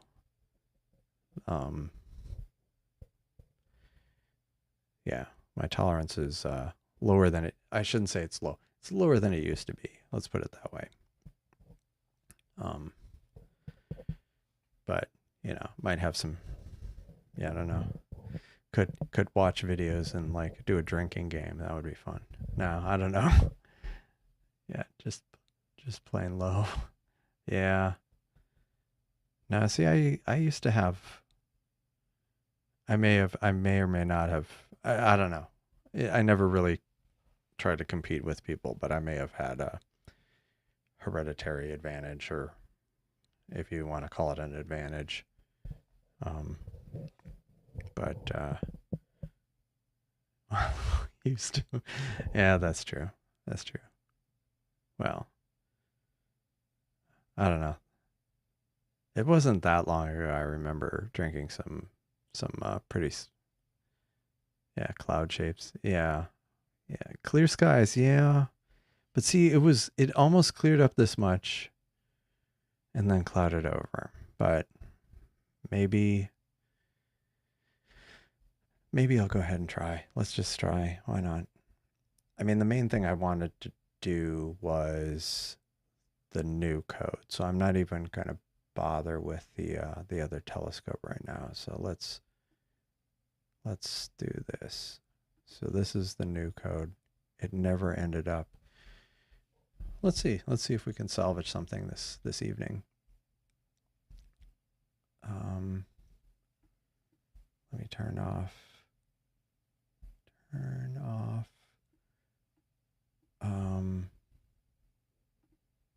Okay. I'm going to try to go to a star where usually what I do is I pick a bright star. I'll pick Navi. No, I'll do this one. Sorry, I don't know why I'm having so focus, image, CAF, search, and what I had been doing, like the new calibration I use, but I'm going to do it this way, where basically I just start imaging a bright star and then it'll do the calibration, whatever else it needs to do. So it's going to be this one. Wow, look at that. That's crazy. Like after it messing with me for like the last 2 hours, it finally decided it's just as I was about to pull the plug on the live stream, I was like, it decided, no, I'm just going to give you clear skies, at least for long enough to get your hopes up. Hopefully it'll be a little longer than that. Let's see.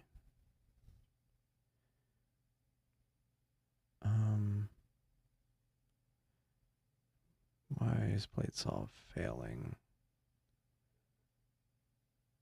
Okay. I think it's just trying to get its bearings since this one wasn't able to really fully align itself. This one kind of started doing it because it was able to start stacking stuff, but this one I don't think ever did. And that star should be high enough in the sky and there shouldn't be any obstructions to the right of it, so it should be able to do the 3-point alignment. Hopefully. Although it keeps failing on plate solving for some reason. Oh, plate solve succeeded. Actually, can I see on this? If I go to live, yeah, so you can see it's working, preview, plate solving, okay. And then of course, little faint straggler there. But if this works, I mean, since this was new code, I wasn't necessarily expecting to get a lot of optimal imaging done, but I wanted to at least do some kind of exercising of the new code. And okay. Okay, so now it's doing the 3-point alignment. I think it was just initially trying to get its bearings. It was trying to find the target. Now it's found it, and now it's doing the 3-point polar line. And it should be able to succeed, but we'll see. This has been kind of a comedy of errors. Is that even the target I wanted? Let's make sure the time is right. Yeah, that's right. Just feels like it's pointing in a weird direction.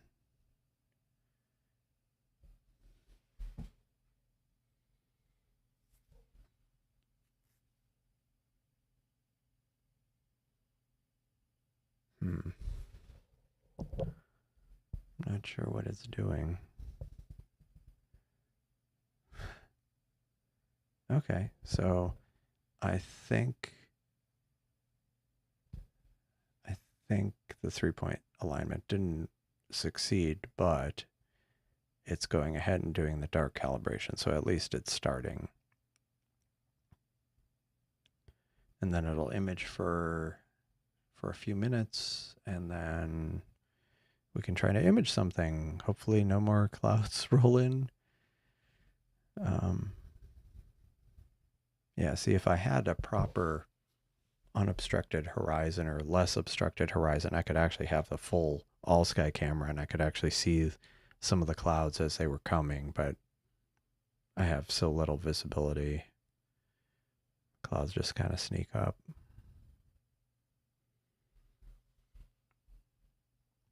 So almost there. Okay. All right. Okay. So it's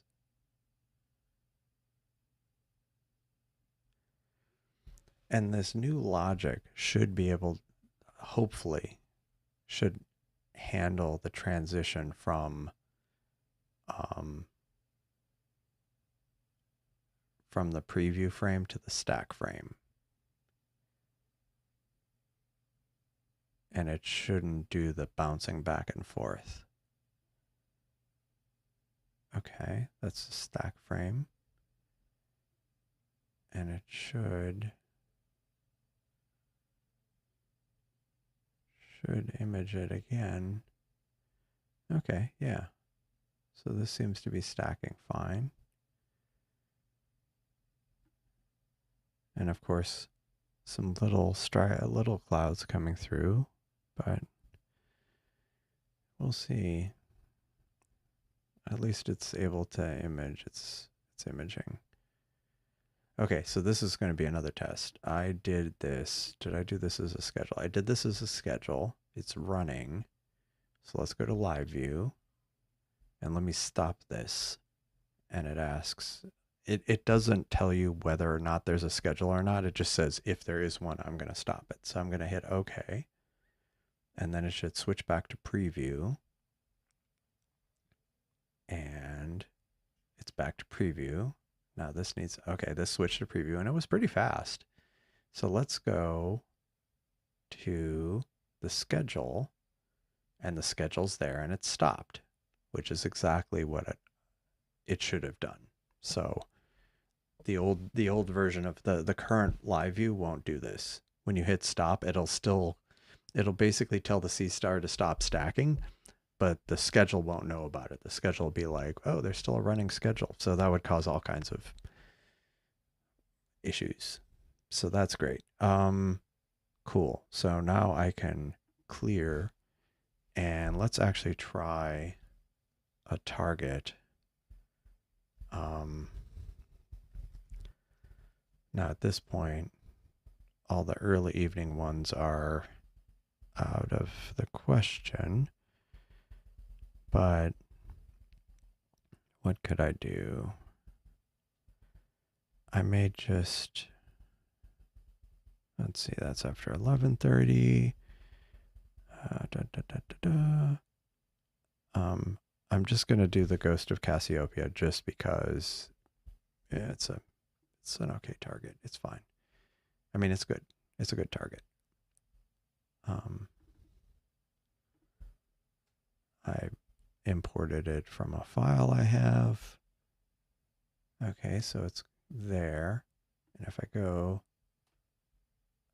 look at live, it's still pointing at calf, or however that's pronounced.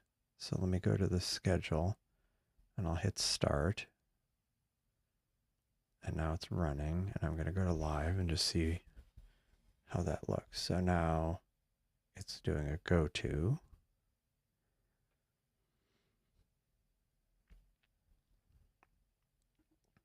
And sorry, my neck is sometimes a little okay, it's plate solving. And should, okay. It says it's found the target, but it's probably going to still try to do the 3-point alignment. So we'll see if this succeeds this time. It didn't the last time. Okay. 40%. And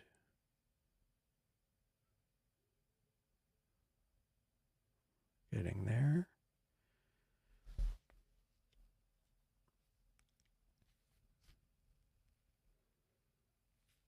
Let's see, 40%.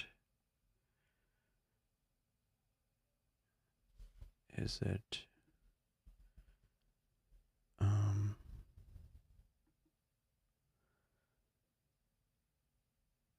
plates all failed, plates all failed.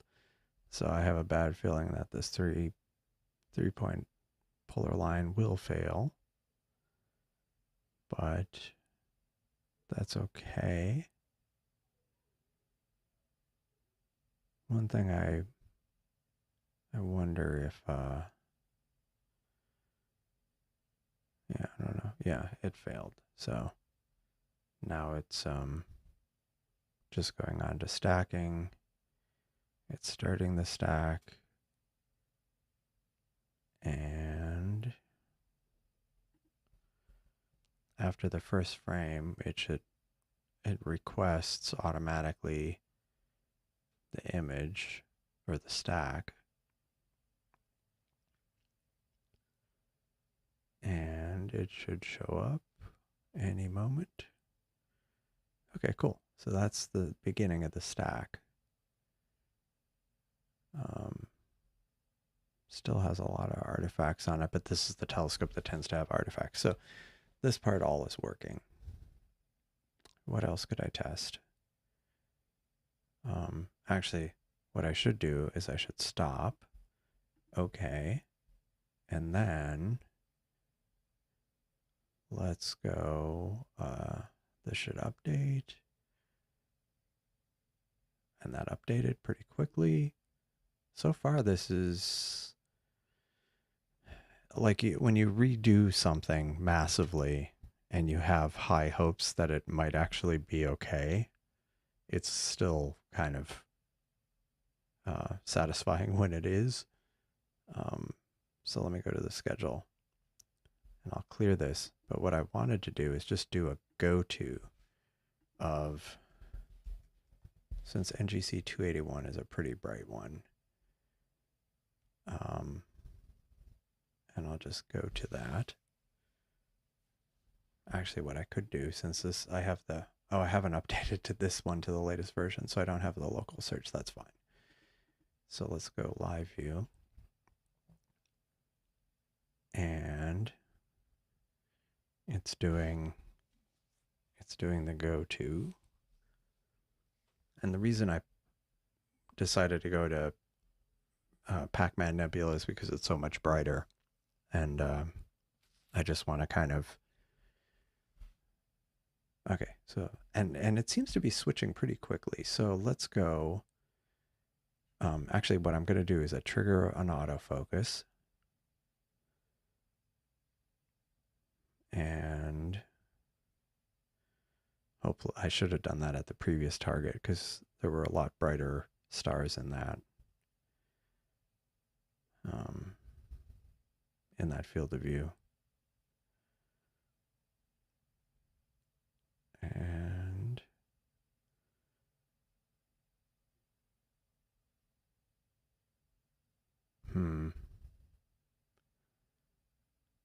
yeah, I'm afraid it might. Oh, no.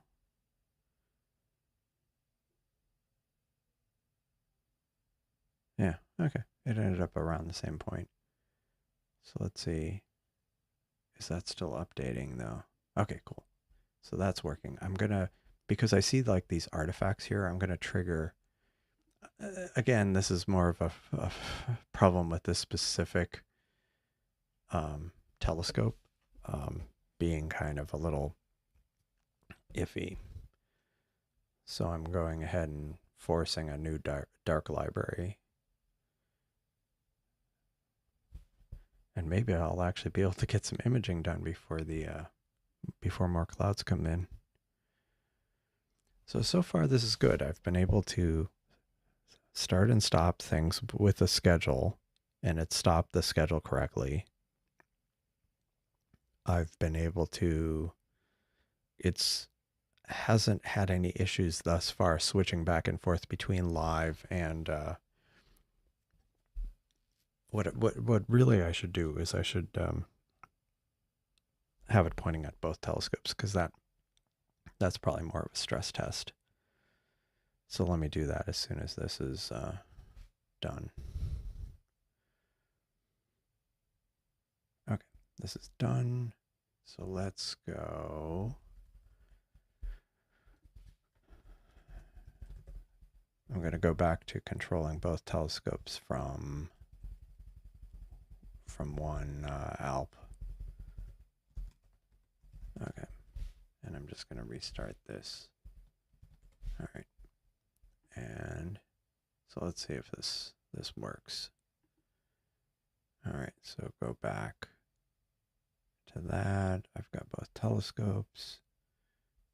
Fine. I'll do live view on this one. This is the one on the right. It's not doing anything, so I'll force it to go into star mode. Hopefully this will show up quickly. Yeah, not too bad. One thing I did do that wasn't the case before, when you had live view mode on, it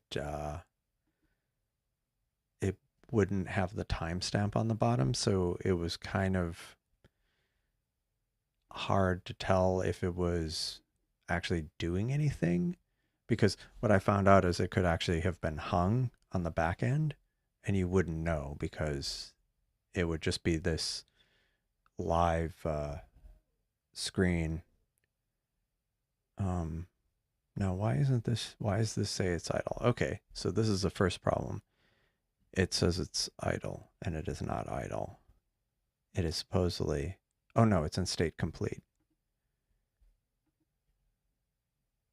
Is that right?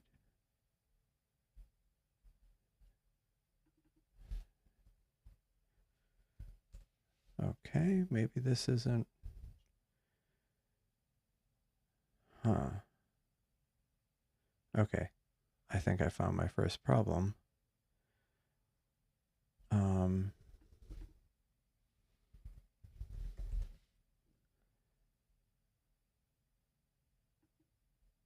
why is it idle? So this should not be idle. Okay, so this is definitely problematic. So let me go do something with this one. Maybe I'll point this at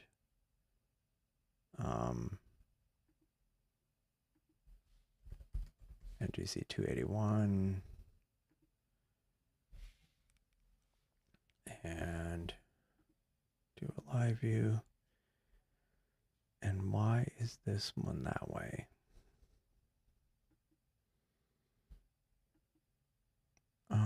There's no schedule running.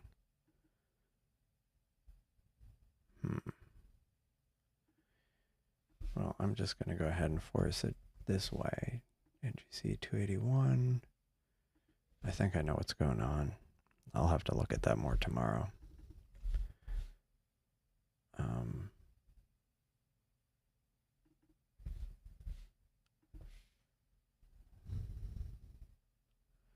Okay. Yeah, there's...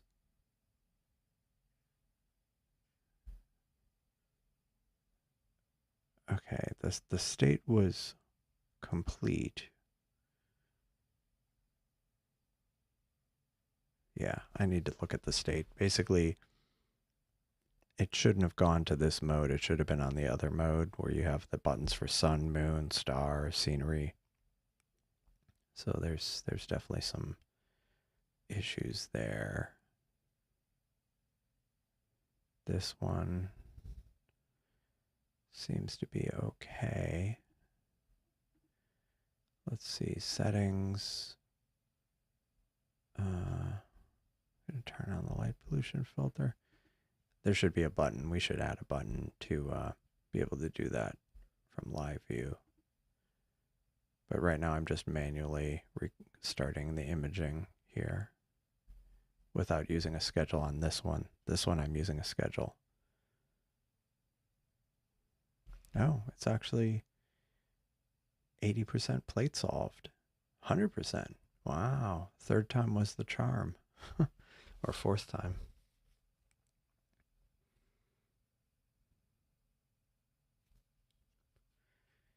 Part of the reason why I'm doing both of them at the same time is since I'm using the same code, I want to see if it's still kind of responsive.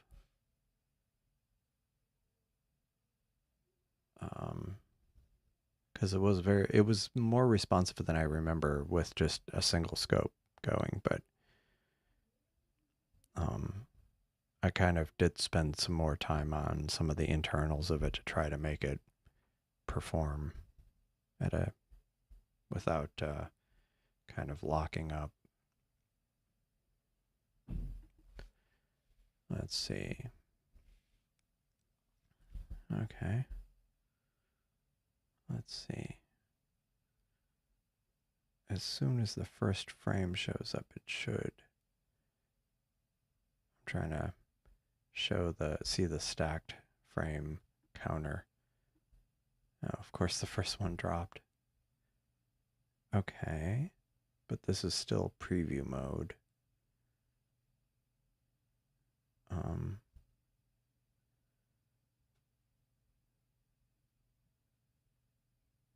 Okay. Now this one has had a clear frame, so it should start. I mean, it's had a stack, so it should start showing the.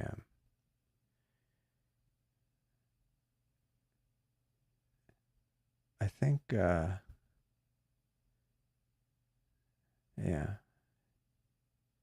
Okay. Oh, that was interesting. That star was like a leftover, which is kind of interesting. All right. This one, for some reason, is a bit off. Maybe because I didn't click J2000.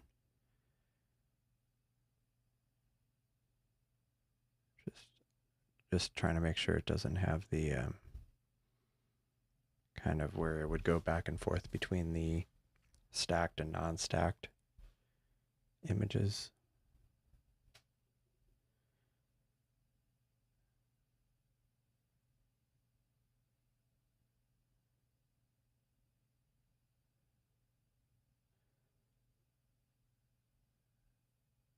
Okay. If you look at the counters here, yeah, they're updating every 10 seconds or so. So that seems to be working. I should have, I need to maybe add a better indicator on here that it's actually, or maybe not.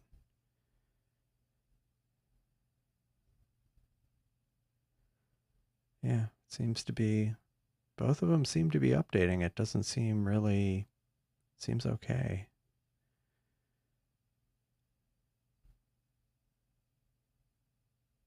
Yeah, they both seem to be updating every 10 seconds, well, slightly over 10 seconds.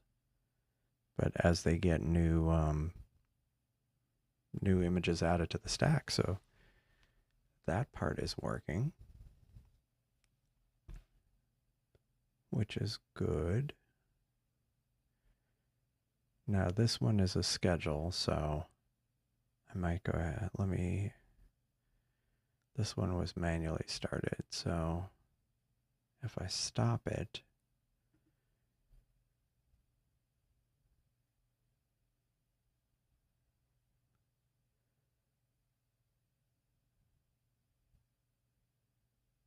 okay, that went pretty quickly. Uh-oh. Uh-oh. Oh no. Do you see? That's not encouraging. Sorry, all sky. And anyway, I think that might be a note that well, the good thing is one of the things I had hoped to at least do is test out some of the new imaging code, and it wasn't completely broken. It did seem to be stable even with 2 telescopes. And yeah, so that's good. So I might, yeah, I need to look at cleaning up that code and merging it in, because I think that will greatly improve the stability of live view. And once that's in place, like I want to basically make it non-experimental, so it'll be open up to everybody. So,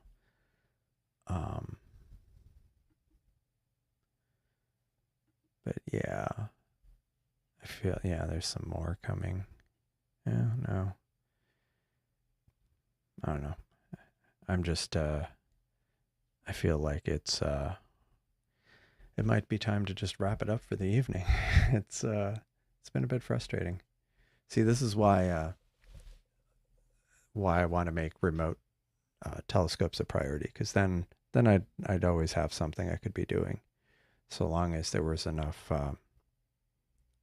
telescopes, and it could be interesting, and it could cut both ways. Well, I don't know if anybody would want to use my telescope because the conditions here are so bad, but I suppose if it was a target that you wanted to see that you otherwise couldn't, it could be interesting.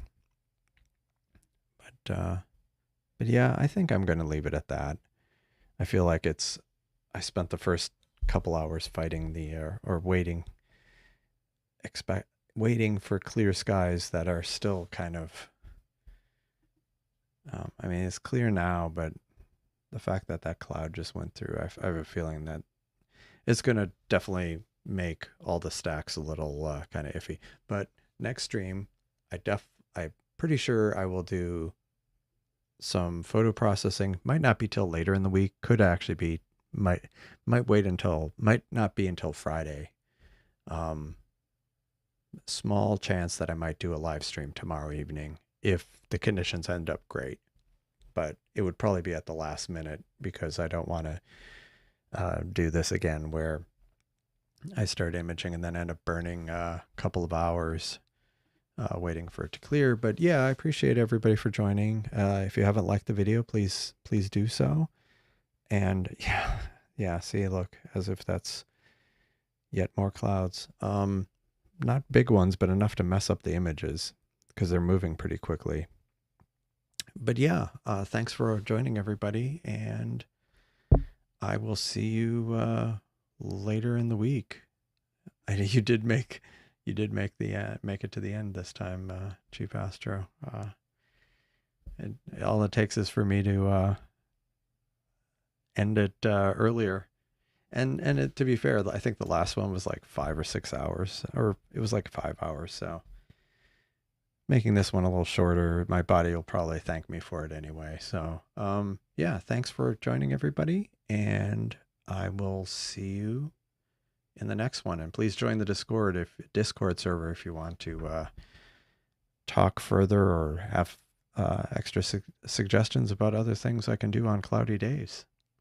And until next time, have a good evening or a good day. Thanks. Bye.